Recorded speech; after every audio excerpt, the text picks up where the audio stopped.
Maşallah sana. Maşallah. Yapıyorsun mesela, mesela kiminlesin ki şu an?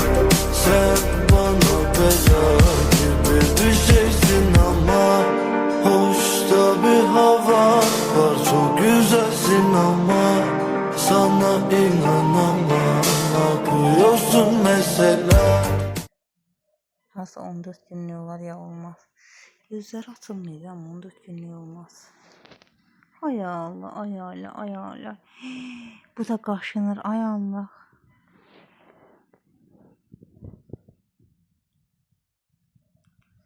Oy oy oy oy, kaşınır bu.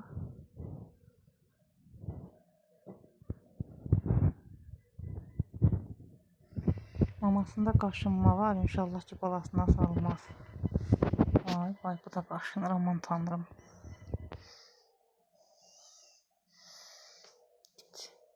Ay Allah, hiss eləyir bu.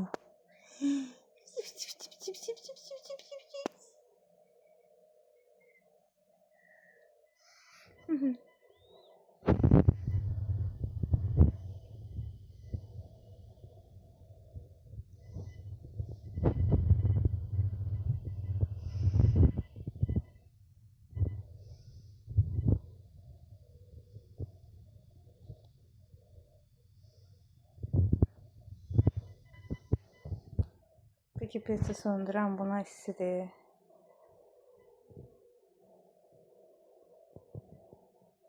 Yorğanı bunların altına koymuşam, özüm nədə yatacam bilmirəm.